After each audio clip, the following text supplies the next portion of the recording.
Ku janë ata që brohorasin UÇK, por që nuk e përmendën as 31 vjetorin e themelimit të saj me 17 nëntor? Ku janë ata që sot heshtin, ndërsa mohojnë rënjet e vërteta të ushtrisë çlirimtare të Kosovës? Zanafilla e ushtrisë çlirimtare të Kosovës, rënjet i ka nga janari i vitit 1914, kur pjesa më e madhe e trojeve shqiptare mbetën jashtë kufirit shqiptar nga Komisioni i Londrës. Kjo histori nuk fillon në vitet e 90-ta.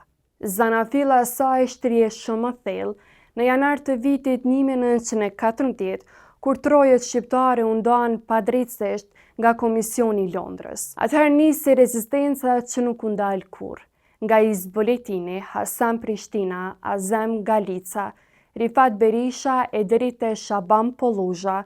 Brez pas brezi, shqiptarët nuk hoqën dorë nga liria. Kjo frymë çlirimtare u mbaj gjallë deri në vitin 1994, ku në një natë nëntori në Tiranë, një grup i vogël njerëzish morën një vendim që do të ndryshonte përgjithmonë historinë e Kosovës. Azem Sylla, Nait Hasani, Gjavit Haliti dhe Gjeladin Gashi vendosën të krijonin një ushtri të vërtetë çlirimtare, një ushtri që do të kishte një betim të shenjtë, çlirimin e tokave shqiptare dhe bashkimin e tyre. Në atë mbledhje u caktua komandanti i shtabit të përgjithshëm, Azem Sylla, dhe u vendos strukturimi një ushtrie që deri atëherë ekzistonte vetëm në zemrat e popullit. Po atë natë u shkrua betimi ushtarit të UÇK-s, një betim që shumë e dhanë dhe shumë e vulosën me jetën e tyre. Betimi ishte kështu: si pjesëtar i ushtrisë çlirimtare të Kosovës, betohem se do të luftoj për çlirimin e tokave të pushtuara të Shqipërisë dhe bashkimin e tyre. Do të jem përherë ushtar besnik, luftëtar i idejnë i lirisë, vigjilent, guximtar dhe i disiplinuar, i gatshëm që me çdo kohë, pa kursyer as jetën time, të luftoj për të mbrojtur interesat e shenjta të atë dheut. Nëse shkel këtë betim, le të ndëshkohem me ligjet më të ashpra të luftës, dhe nëse tradhtoj, qoftë i humbur gjaku im.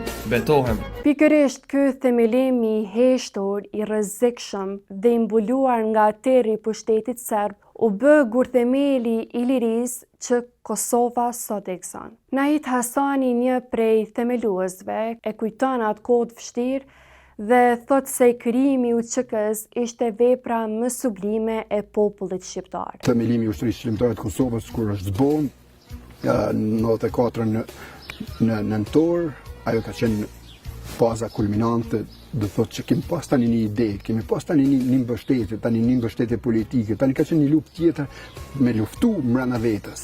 Nuk është e jona, është e huja, e kanë kriju serbët, ata po thirrën, ata po donin në gjallë luftën, ata po donin në shkatru neve, ata po donin në akall neve si popull e tjerë, kështu që po megjithatë u duken një mbështetje. U duken një mbështetje njerëzve, një qëndrueshmëri, një guxim, mu përballë. Publikisht nuk kishim mundësi të përballemi sepse ishte pushteti i shtrim. Gjitha anët u duken heshtje, u duken me veprime konkrete, me njësitë. Krijimi i njësitëve ka qenë një pasë tjetër, tani bukur i vështirë, sepse u duken me luftu kundër pushtetit. Derisa pushteti e kuptoi që edhe ne mundna me luftu. Ai përshkrua një realitet ku lëvizja zhvillohej natën, në fshehtësi, ndërsa pushteti serb dominonte çdo hap të ditës. Por nata ishte shqiptarëve. Ishte koha kur lëviznin, organizonin, bartnin armë, krijonin njësi dhe përgatiteshin për çlirimin e vendit. Komunikata e parë publike e datës 17 nëntor 1994 bante numrin 11, shenjë se veprimet ushtarake kishin nisur shumë herë se sa e dinin opinioni.